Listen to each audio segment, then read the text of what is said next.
ดับให้ป้าไผ่ไม่ป้าสลับป้าสุขป้าก็ไม่ป้ากัน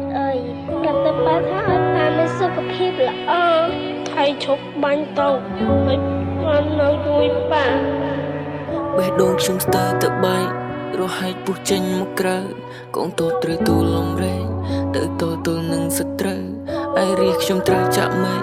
ឃ្លីបផ្ទះកណ្ដាលយប់ជ្រៅកុមារហូរទឹកនេត្រាកូនអើយលំបាកនេះទៅក៏ព្រោះតែចៅឆ្លៀនពៀនទៅកូនមិនបានទៅសិក្សាឃើញហើយបានត្រង់អួលដើមកូនតើត្រូវបន្តដល់ពេលណាប្រជាជនរស់ទាំងភ័យខ្លាចខ្លះបងសមាជិកគ្រួសារកាប់ថ្មឲ្យត្រូវទៅចំណាំរឿងនេះសូមផ្ដាំតដូនតាថាកូនអើយត្រូវចាំសៀមគឺជាចៅប្រវត្តិសាស្ត្រនេះជាបណ្ដាំ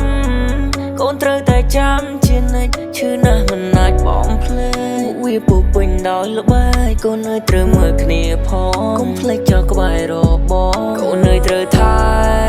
យើងមានទាំងវប្បធម៌អរិយធម៌ហើយត្រូវចាំថាយើងជាខ្មែររួមគ្នាកុំប្រងត្រូវប្រឹងឲ្យខ្លាំងកូនអើយកូនជាអ្នកបន្តថែដែនមហានគរបើសិនយើងមិនខ្លាំងច្បាស់ណាស់ថាគេហ៊ានជន់ឆ្លៀសមើងងាយរុករោចូលបំពេញចិត្ត1000ឆ្នាំហើយដែលគេមកបៀតបៀនប្រវត្តិសាស្ត្រប៉ុណ្នេះ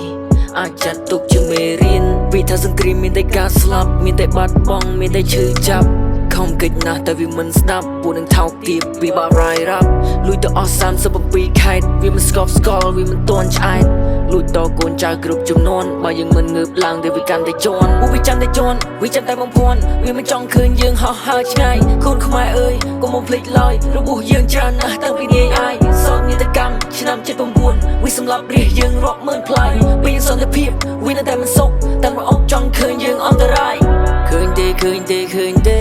ពេលក៏មើលងាយយើងឈឺណាស់គ្មានអ្នកណាជួយយើងបានទេមានតែខ្លួនយើងជួយយើងច្បាស់មានមនសិការកើតឡើងទ្វេការឈឺចាំនេះចាំដល់ចាប្រាប់កូនចៅចំនួនក្រោយមុខរបួសនេះមិនអាចផ្សាយកូនចៅញាក់លឹកឡើងកូន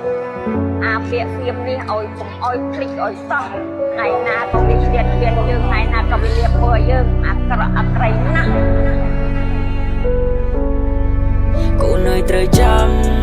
សៀមគឺជាចៅប្រវត្តិសាស្ត្រនេះជាបណ្ដាំកូនត្រូវតែចាំជានិច្ចឈឺណាស់មិនអាចបងភ្លេចវាពុះពេញដោយល្បែងកូនអើយត្រូវមើលគ្នាផងកុំភ្លេចចោលក្បែររបកូនអើយត្រូវថែយើងមានទាំងវប្បធម៌អរិយធម៌ហើយត្រូវចាំថាយើងជាខ្មែររួមគ្នាកុំប្រងត្រូវប្រឹងឲ្យខ្លាំងកូន